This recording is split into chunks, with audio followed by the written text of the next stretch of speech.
En ce lieu, esprit clair, viens régner, il règne. Merci Seigneur. Merci Saint-Esprit. Merci pour ta grâce. Merci Jésus. Merci Seigneur. Est-ce qu'on peut acclamer le Saint-Esprit?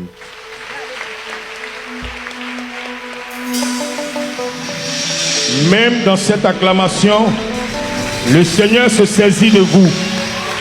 Je te dis la vérité, même dans cette acclamation, regarde ton poignet gauche.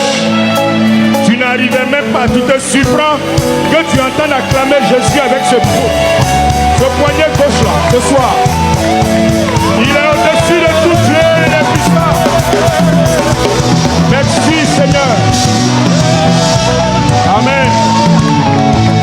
Amen. On va s'asseoir.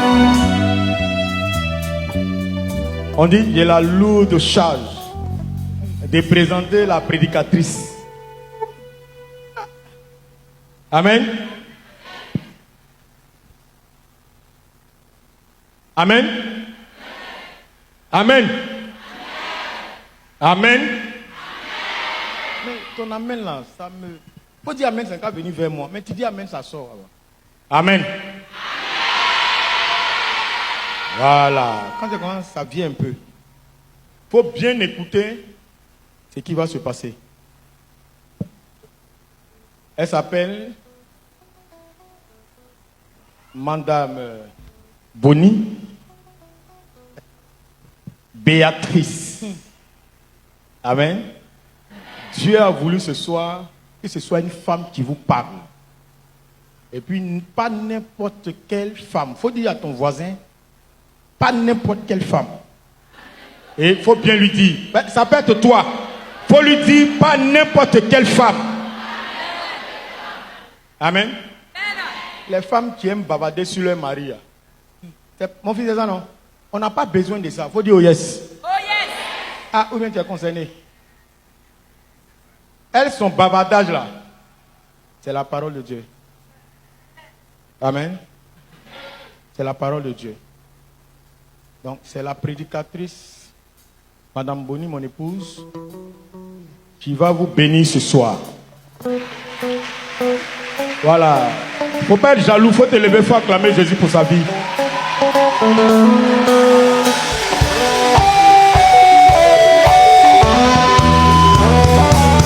Amen. Amen. Amen. Sa vie est une vie de témoignage. Tu vas entendre, elle n'a pas beaucoup de minutes, ça qui me fait mal. Mais l'Esprit de Dieu va faire ce qu'il a envie de faire. Amen. Ses enfants sont contents comme ça, ils vont écouter leur maman prêcher. David, tu vois, grâce à Cise, elle entend. Amen. Ça va te faire du bien, dis Amen. Madame Bonnie, les murs de Jéricho doivent être écroulés ce soir en ton nom. Dis Amen. Alléluia. Est-ce qu'on peut se lever pour acclamer Jésus? Alléluia. Oh yes. Acclame ton Dieu. Acclame le roi des rois. Celui qui t'a appelé en ce lieu. Pour que tu puisses l'adorer. Pour que tu puisses le louer. Au-delà de ce que tu recherches. Au-delà de ce que tu attends de lui. Alléluia. Alléluia. On va s'asseoir dans la douce présence de Dieu. Je vais demander spécialement aux enfants de se lever. Il y a des enfants, il y a beaucoup d'enfants. Les enfants, on va se lever. On se lève, tous les enfants, levez-vous. Et puis acclamez Jésus. Acclamez Jésus. Alléluia. Alléluia. On peut s'asseoir. Si j'ai demandé aux enfants de se lever, c'est parce que c'est prophétique. Alléluia. Il m'a été demandé de vous parler, de prêcher la parole de Dieu. À vrai dire, je n'ai jamais prêché devant un peuple aussi grand. Je l'ai certes fait, mais avec de petits nombres. Mais aujourd'hui, le Seigneur me met face à un peuple grand. Et je voudrais que vous vous acclamiez.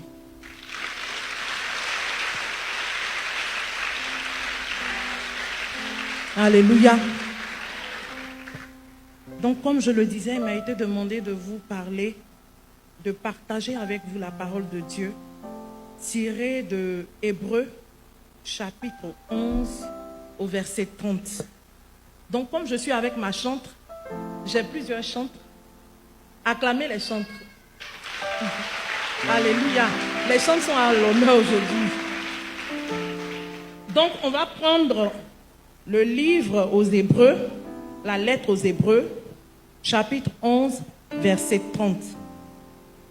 Nous lisons. Hébreux, chapitre 11, verset 30. Par la foi, les murs de Jéricho tombaient. Par la foi, les murailles de Jéricho tombaient.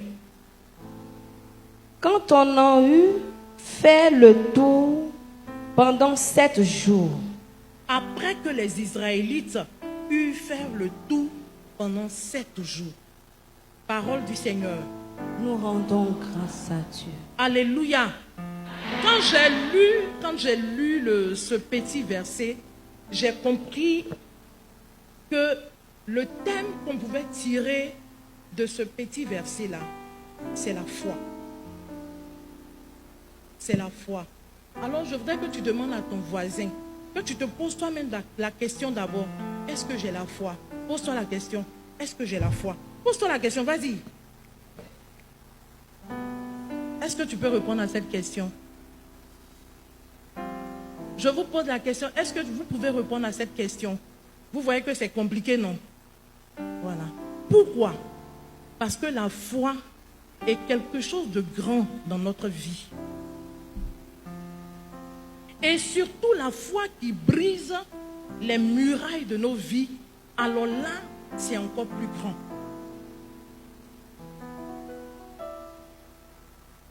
Alors la question que nous devons nous poser aujourd'hui, qu'est-ce que la foi? Pour toi, la foi c'est quoi? Et quand je suis partie dans la Bible, j'ai vu un autre passage, dans le chapitre 11 toujours, mais au verset 1, que nous allons encore lire.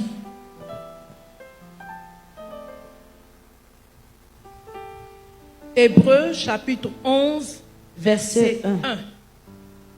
Or, la foi est la garantie des biens que l'on espère, la preuve des réalités qu'on ne voit pas. Parole du Dieu vivant. Nous rendons grâce à Dieu. Dans une autre version, il est dit, mettre sa foi en Dieu, c'est être sûr de ce que l'on espère. C'est être convaincu de la réalité de ce que l'on ne voit pas. Alléluia. Quand j'ai lu ce petit verset aussi, j'ai compris que la foi est une assurance, mais pas n'importe quelle assurance. C'est une ferme assurance. La foi est une confiance. Mais la confiance en qui? La confiance en notre Dieu. Je crois que si tu es là, c'est parce que tu as confiance en quelqu'un. Alléluia. Et ce quelqu'un-là, c'est ton Dieu. Si tu es là, c'est parce que tu espères quelque chose. C'est pourquoi tu es là. N'est-ce pas? Tu es là parce que tu es convaincu que tu peux obtenir quelque chose de la part de ton Dieu. Mais la foi est tout le contraire. Pour toi, tu vois et puis tu crois. La foi dit non. Crois d'abord et puis vois. Alléluia. Alors, je pourrais dire que si j'ai besoin d'une maison, je dois croire en moi que je l'ai déjà obtenu. Alléluia. Je veux prendre un exemple. Pas un exemple. Je veux que tu puisses savoir qui est devant toi jusqu'à ce qu'elle puisse se marier. Moi aussi, j'étais comme pour beaucoup de jeunes filles, beaucoup de femmes célibataires. Je vivais donc en concubinage avec un homme pendant 10 années. Mais je partais à l'église.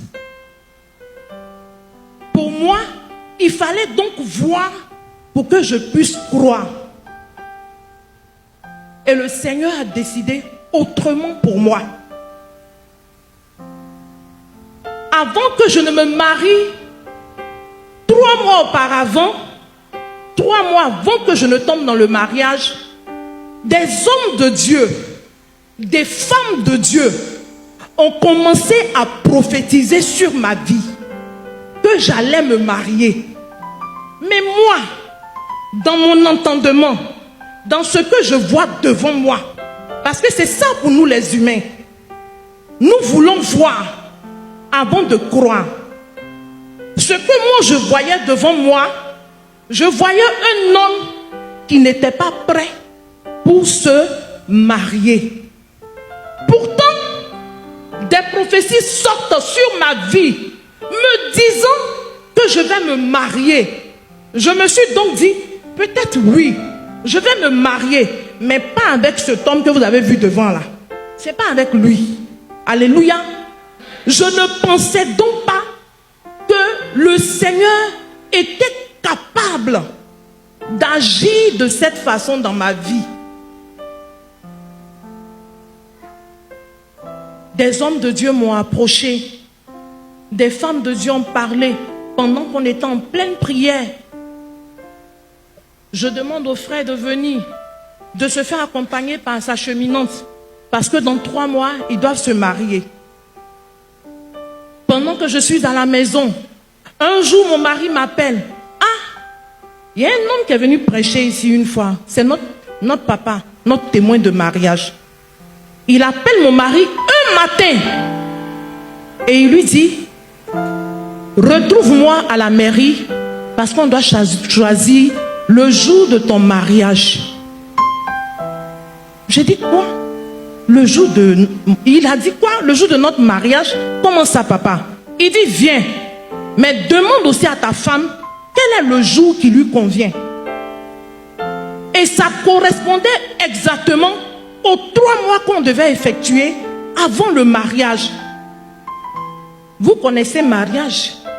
Pour ce mariage-là, pour faire un mariage, il faut les moyens. Il faut t'acheter ta robe, il faut t'acheter les trucs, il faut préparer le mariage, convoquer les parents, faire des réunions. En moins d'1 mois, on était à 1 mois. Nous nous sommes mariés dans le mois d'août. Les messages ont commencé à fuser depuis le mois de juin. Alors, mon mari m'appelle, il me dit, ah, il faut choisir la date là. Donc, on a décidé que ça allait se faire le 4 août.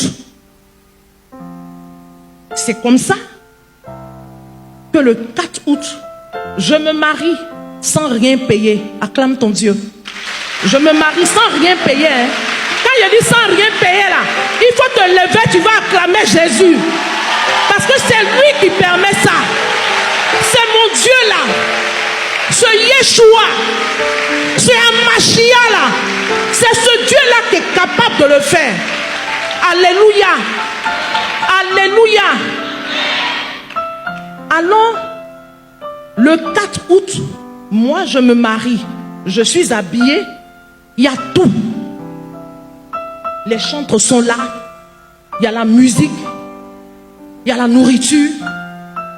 Et même des personnalités, des grands chantres sont venus à ce mariage-là.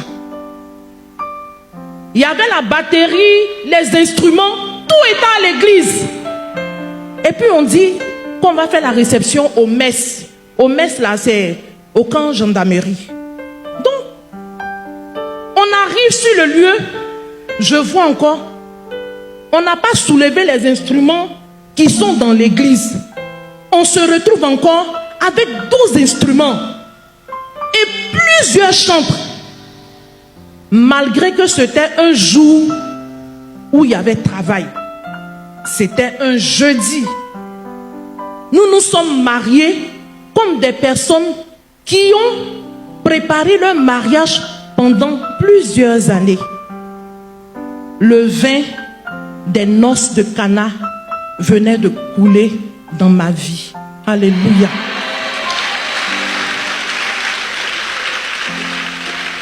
Mais je veux vous dire qu'il a fallu quelque chose dans ma vie. J'ai rencontré des femmes du ministère qui m'ont introduit dans une prière pas possible. Et j'étais prête à me lancer, à me donner à fond au Seigneur parce que je croyais en lui. Est-ce que toi tu crois? Est-ce que toi tu as cette foi-là? Est-ce que tu crois que Dieu est capable de changer ton existence? Après 5 années de concubinage, après 10 années de concubinage, après 20 années, est-ce que tu es capable de croire en ça? Je veux t'annoncer aujourd'hui, mets ta foi en Dieu. Ne regarde pas si je vois. Dis-moi, je veux voir d'abord. Je veux une maison. Je dois comprendre qu'il faut avoir de l'argent pour avoir la maison. La foi ne suit pas cette logique. Elle ne suit aucune logique humaine. La foi suit une logique surnaturelle. Alléluia. Quand tu es dans la foi, plus rien ne peut t'ébranler. Dans le livre de Josué chapitre 6, on ne va pas lire. Dans le livre de Josué chapitre 6, on nous parle des Israélites. La parole nous parle des Israélites. Les Israélites ont fait plus de combien d'années? 40 ans dans le désert. Ils devaient donc rentrer dans la terre promise. Donc, je fais tout ce tralala là. Je me fatigue pendant plusieurs années, plusieurs mois. Et puis j'arrive vers ma destinée. J'arrive à la limite. Là où je dois maintenant rentrer dans ma bénédiction. Et puis il y a un grand mur qui vient se dresser. C'est comme quelqu'un qui a travaillé jusqu'à... qui doit maintenant bénéficier de son travail. Et puis paf, il tombe malade. La maladie devient donc un obstacle pour lui, pour qu'il puisse accéder à toutes les bénédictions, le fruit de son travail. Il a économisé peut-être 10 millions qu'il a mis sur un compte. Maintenant, il est prêt pour bouffer ça. Il est prêt pour s'acheter une maison. Il est prêt pour s'acheter une voiture. Et puis, devant lui, paf, un blocage. C'est comme ça pour les Israélites. Mais qu'est-ce qui s'est passé?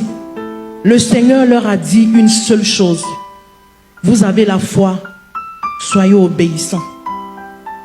Si vous êtes arrivés jusque-là, obéissez.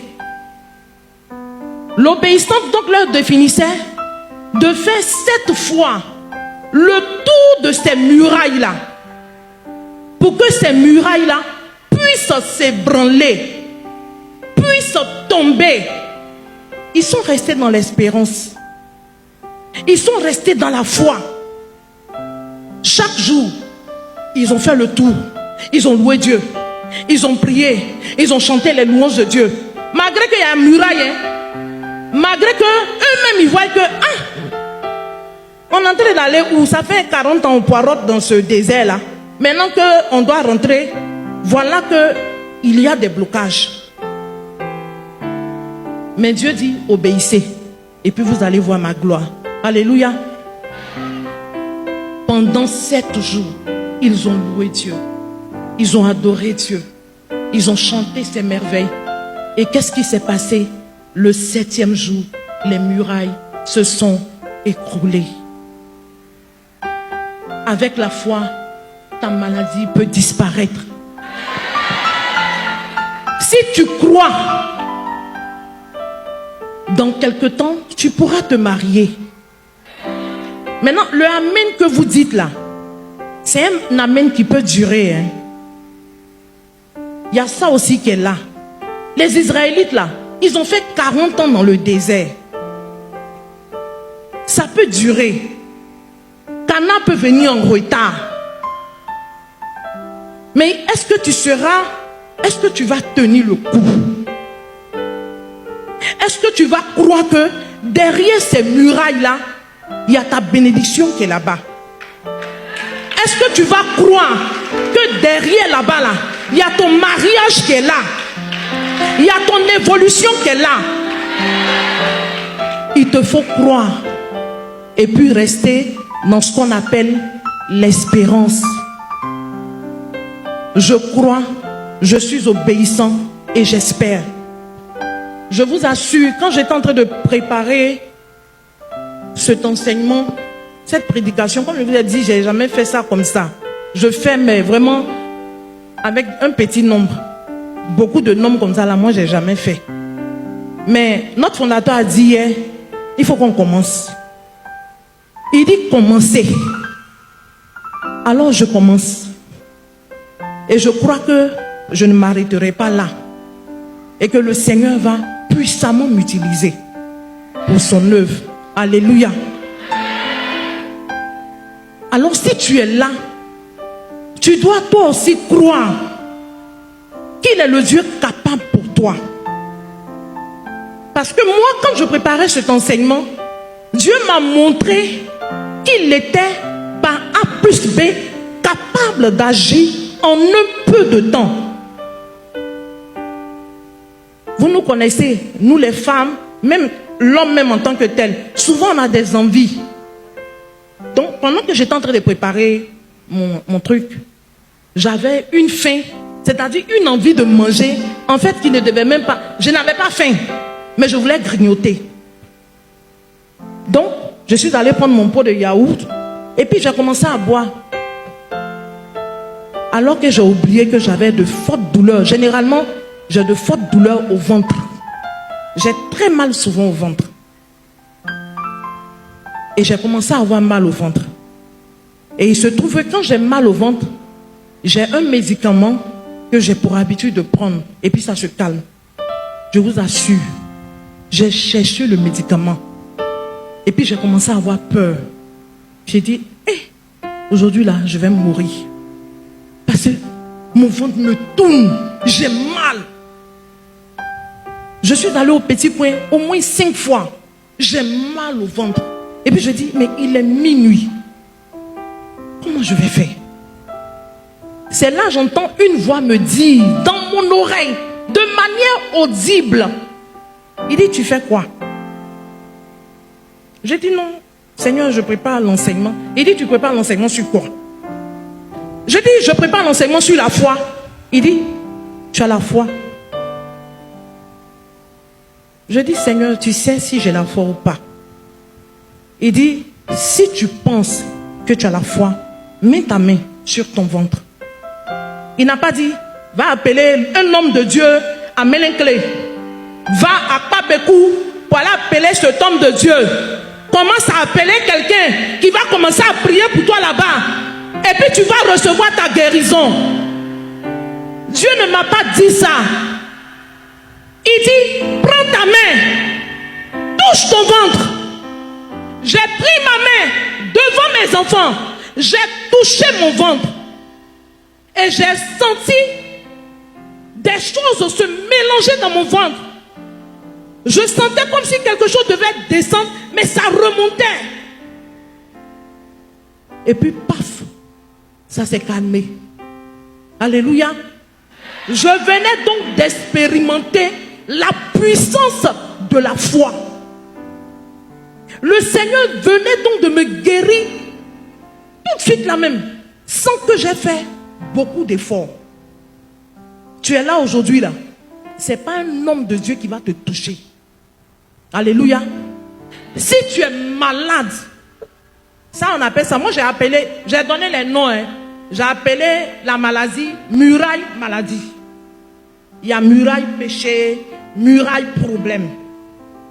Donc, pour la muraille maladie, tu dois te lever toi-même. Dans la prière, c'est vrai, on est dans les assemblées, on prie. Mais toi-même, tu dois te lever chez toi. Tu dois croire que ce Dieu-là est capable de t'accorder la guérison. Alléluia. Moi, je n'ai prononcé qu'une seule parole. Seigneur, délivre-moi de cette douleur. Et j'ai été délivré. Dans la Bible, on nous parle d'une femme. Cette femme saignait pendant 12 années. On ne va pas lire, parce qu'on n'a pas assez le temps. L'onction est déjà là. Elle saignait pendant 12 années. Et puis elle a entendu parler de Jésus. Quand elle a entendu parler de Jésus, Jésus passait. Elle s'est dit en elle-même, si je peux toucher son vêtement, si je touche son vêtement, hein, écoutez bien, hein, si je touche son vêtement, je serai guéri. 12 années, c'est pas 12 jours, c'est pas 12 mois, c'est 12 ans. Imaginez une femme qui saigne pendant 12 ans. Quel désespoir peut habiter ce type de femme? Mais quand Jésus passait, elle a entendu. Elle a dit, je sais que s'il passe là, je vais simplement le toucher. Et si je le touche, je vais recevoir ma guérison. Je serai sauvée. Ma situation va changer. Est-ce que tu es capable de manifester ce type de foi? Et le Seigneur lui a dit, ta foi t'a sauvé. Il a dit d'abord, qui m'a touché? Parce qu'il a senti une force le quitter. Il a dit, qui m'a touché? Je veux prendre encore cet autre exemple. Dans la Bible, c'est dans le livre aussi de Matthieu. Il y avait un officier romain qui avait son serviteur qui était malade. Il était paralysé et puis il souffrait. Et quand Jésus passait dans la cité de Capernaum, il a vu Jésus passer. Et puis il lui a dit, ah, maître, j'ai mon serviteur qui est malade. Il est paralysé. Il souffre. Mais si tu peux faire quelque chose pour lui. Et le Seigneur de lui répondre, d'accord, je vais aller chez toi. Et il dit à Jésus, non, je ne veux pas que tu rentres chez moi. Parce que je ne suis pas digne. Je ne veux pas que tu rentres chez moi. Parce que je suis pécheur. Je ne veux pas que tu rentres chez moi parce que je ne suis pas une bonne personne. Mais simplement, si tu dis un mot, moi, mon serviteur, je crois qu'il va guérir. Un Romain qui n'a pas sa foi en Dieu, c'est-à-dire qu'il ne connaît pas Jésus.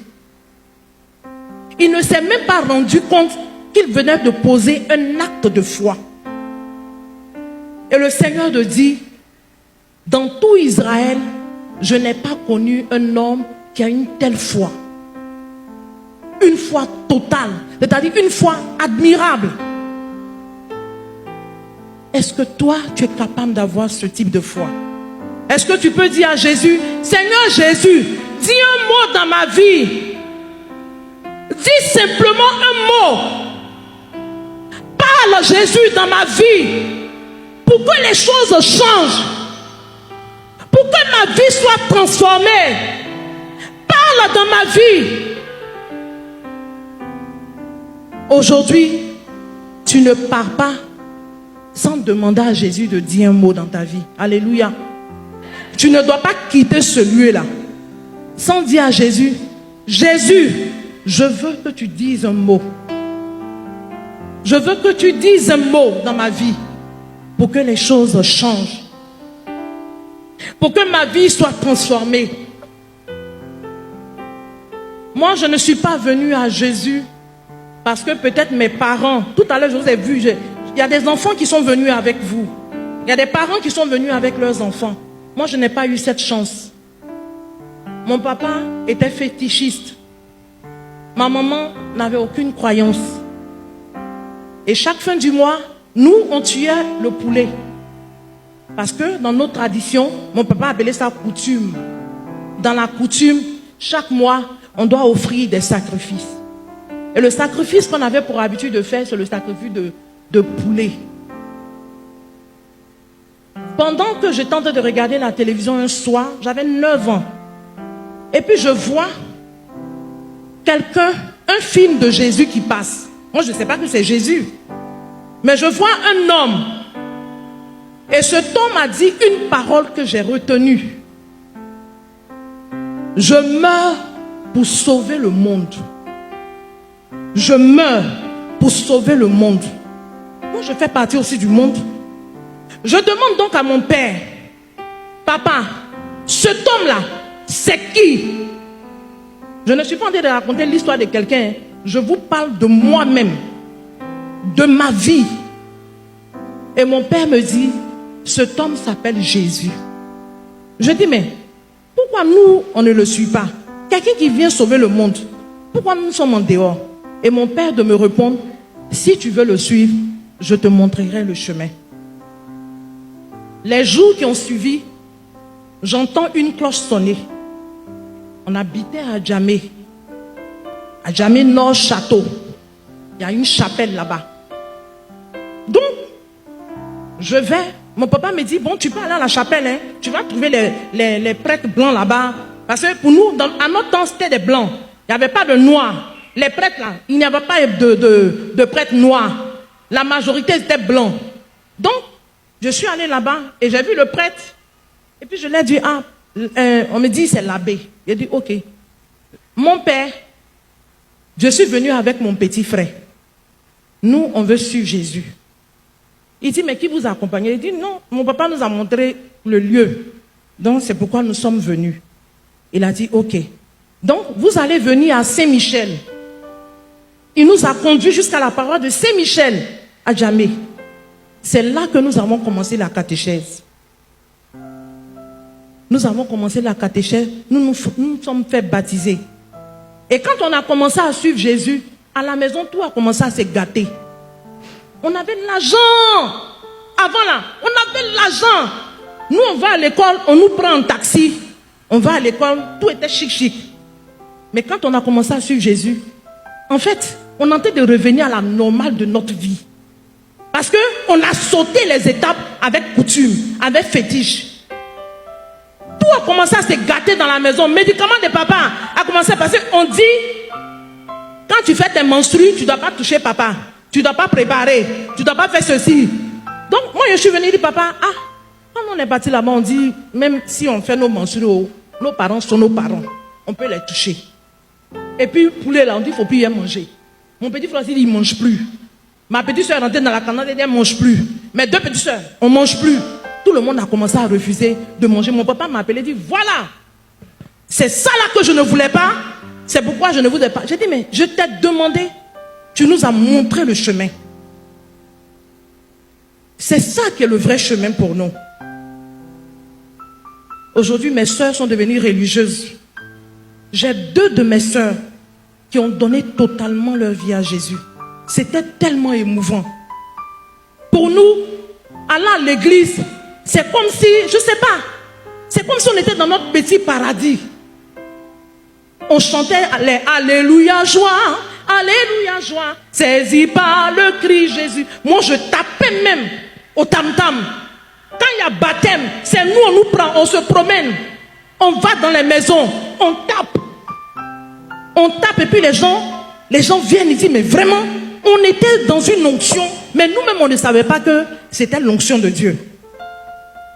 Au quartier, Djoulao, Burkinabéo, parce qu'on était dans une cour commune.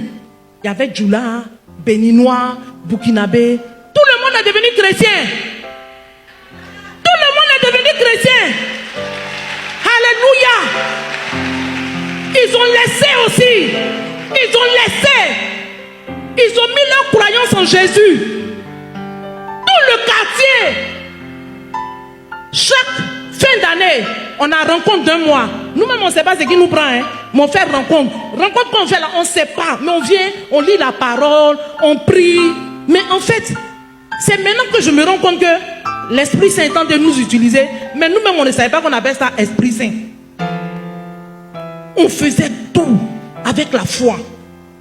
De nous est sorti un prêtre burkinabé. De nous est sorti 2 religieuses, mes petites sœurs. De nous est sorti 2 pasteurs. Alléluia. Dans cette mouvance-là, nous avons mis notre confiance en Jésus. Nous avons cru en Jésus. C'est à cette croyance-là que je veux aujourd'hui t'emmener. Je ne veux pas que tu regardes à ton péché. Je ne sais pas ce que tu fais comme péché. Peut-être que tu es dans l'adultère. Peut-être que tu es dans la fornication. Peut-être que tu es dans le mensonge. Toi là, tu mens seulement. Quand tu te réveilles le matin là, tu traînes le mensonge. On ne voit pas, hein, mais c'est derrière toi. Tu prends le mensonge et puis tu te promènes avec. Partout tu parles. Lui, il ment. Hein. Tu ne l'as pas, il ment. Peut-être que pour toi, c'est le vol. Tu aimes voler. Tout ce que tu vois, tu prends. Tu deviens même kleptomane. La kleptomanie, c'est celui qui prend des choses. Il n'en a pas besoin, mais il prend quand même. Ça ne va pas le servir, mais il vient et puis il soulève et puis il s'en va avec. Ça te fait mal comme ça. Mais tu vas faire comment? J'aimerais te dire en ce soir de quitter dedans. J'aimerais aussi te dire que Jésus est capable de t'aider pour que tu puisses quitter. Quand nous on était dans le fétiche, le Seigneur n'a pas regardé notre position pour qu'il se glorifie dans nos vies. Il n'a pas regardé mon état de concubinage pour qu'il se glorifie dans ma vie. Il n'a pas regardé. Parce que s'il voulait regarder dans l'état où j'étais, concubinage notoire dans lequel j'étais là, il n'allait pas me permettre de me marier. Il te demande simplement, aie la foi. Il a dit dans sa parole, si ta foi est grand, est gros, comme une graine de moutarde, tu vas dire à ce table de quitter sa place et puis d'aller se jeter dans la mer. Tu serais capable de le faire. Paul disait dans sa parole, dans 2 Corinthiens, chapitre 5, verset 7, nous là, nous marchons dans la foi. Nous ne marchons pas dans la vue. Nous marchons dans la foi. Il faudrait que tu sois capable de marcher dans la foi. Parce que la foi te donne une assurance. Avec la foi, tu n'as plus peur. Les choses de ce monde ne te font plus peur. La maladie ne te fait plus peur. Et aujourd'hui, sache que toutes ces murailles-là vont tomber. Ça a commencé déjà même à tomber depuis quand on a commencé la prière. Les murailles ont commencé à tomber. Je te dirai simplement une seule chose aujourd'hui. Donne ta vie à Jésus. Comme moi, j'ai donné la mienne à Jésus. Je ne connaissais pas Jésus. Je n'ai pas eu un parent qui m'a donné la grâce d'aller à l'église. Mais Jésus lui-même, par sa présence, m'a donné cette grâce de le suivre. Et je voudrais que ce soit aussi pareil pour toi. Je voudrais que tu saisisses cette opportunité d'aujourd'hui-là. Que la maladie à jamais quitte ta vie. Maintenant aussi, le Amen qu'on dit, que je suis toujours en train de vous dire, on peut le dire. Les Israélites là, ils ont fait 40 ans dans le désert. Il ne faut pas oublier ça. 40 ans de souffrance, 40 ans de dur labeur, 40 ans d'attente. Quand ils sont arrivés, quand les murs, les grands murailles étaient dressés là, ils ont passé encore 7 jours. Et puis on leur dit, le Seigneur leur dit, tournez. On tourne le premier jour. Et puis on est venu, on tourne encore deuxième jour. Ils pouvaient être découragés. Ils pouvaient se dire, mais où il nous envoie même ce monsieur-là? Ce Dieu-là nous envoie où même? Il nous mène où? Il nous mène où? On a tourné. On dit de tourner encore. On va tourner encore pendant 7 jours. Mais ils ne se sont pas découragés. Ils sont restés dans l'espérance que Dieu pouvait faire quelque chose pour eux. Il en a même déjà fait. Dans le désert, il n'y avait rien. Ils ont bu de l'eau, ils ont mangé. Dieu a veillé sur eux. Donc souvent, là, le Seigneur aussi te donne déjà des choses. Il te donne des choses dans ta vie. Quand tu vois qu'il y a quelque chose qui n'arrive pas à te donner là, ou bien c'est pas qu'il ne peut pas te donner, parce que rien ne lui est impossible. Mais ne dis pas que tout de suite là, je vais avoir ça. Immédiatement. Dans la foi là, il y a l'espérance. Il n'y a pas de découragement là-bas. Donc si tu as demandé une chose au Seigneur, sache que quand le temps viendra, tu vas l'obtenir. Alléluia. Mais cette chose-là ne t'emportera pas. Il y a un monsieur aujourd'hui qui est venu ici. On a dit pour ce monsieur-là, c'est avec un frère. Je veux terminer là. C'est un frère, il est venu. Je lui ai dit qu'il vienne avec le papa. Il dit non, il cherchait un prêtre pour faire... Ils vont lui faire l'onction des malades et tout ça. Il est venu me parler comme ça aujourd'hui de ça. Pourtant, il avait dit qu'il venait simplement autant aujourd'hui.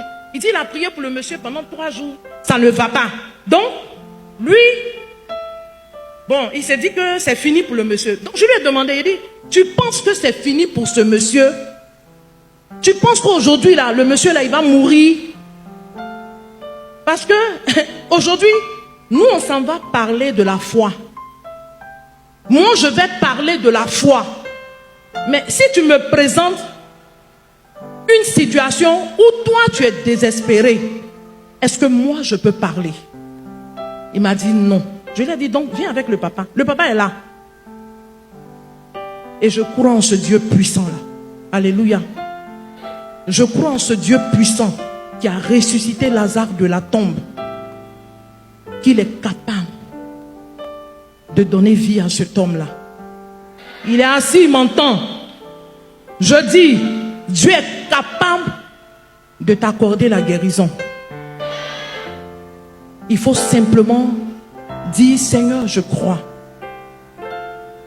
Je veux simplement que au fond de ton cœur, tu dis, Seigneur, je crois que tu es ce Dieu-là capable de me restaurer. Si je suis là depuis 14 heures jusqu'à 7 heures, c'est parce que je crois que tu es ce Dieu capable de faire quelque chose dans ma vie. Alléluia.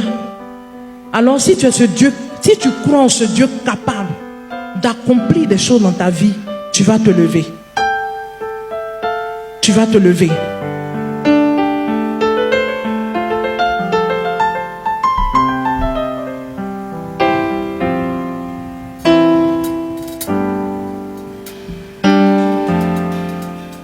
Nous allons prendre un cantique. Merci.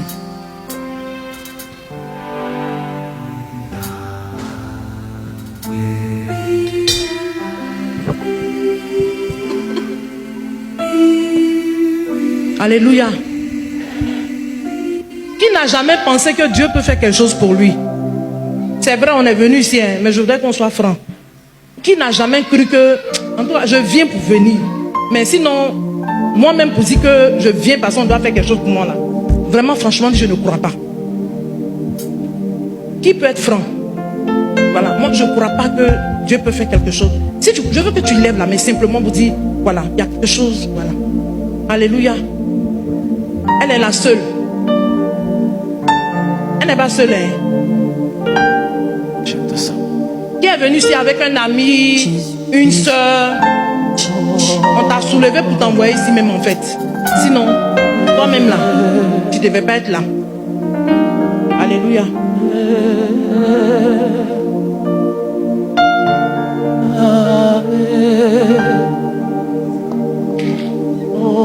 Alléluia.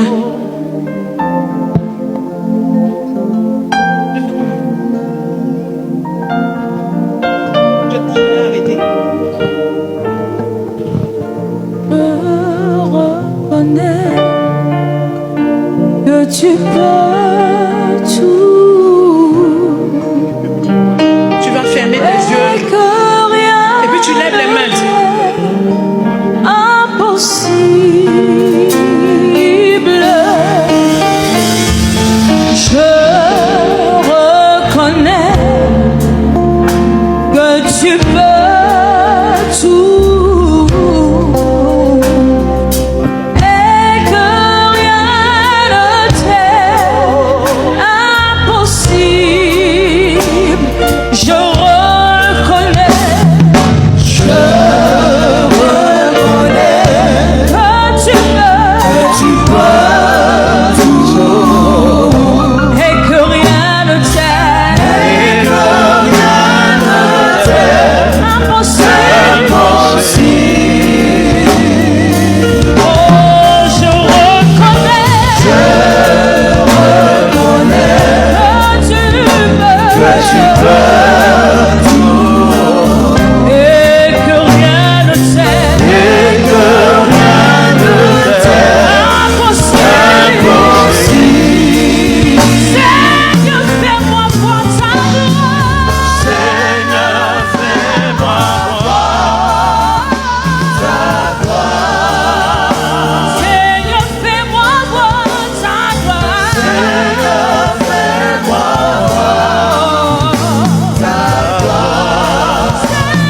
Seigneur, fais-moi voir ta gloire. Seigneur, fais-moi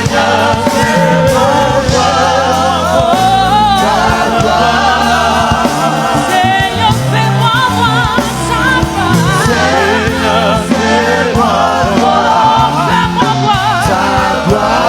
Oui, ta gloire, ta gloire. Alléluia. Tu répètes après moi. Répète après moi. Seigneur Jésus. Répète encore fort. Seigneur Jésus. Je suis là en ce soir. Je te demande pardon pour toutes les fois où je n'ai pas cru en toi, où je n'ai pas mis ma foi en toi. Je me suis éloigné de toi. Le découragement a emporté mon cœur. Mais aujourd'hui, je suis devant toi. Je te suis reconnaissante pour tout ce que tu as fait pour moi. Car la première des choses que tu as faites pour moi, c'est de me donner la vie. C'est de me donner la vie. Merci Seigneur. Je te demande une seule chose. Donne-moi la foi. Donne-moi la foi. Donne-moi la foi. Que les difficultés ne m'ébranlent pas. Que je sois forte face aux difficultés. Que je sois forte face aux difficultés. Commence à prier. Commence à prier. Prie ton Dieu.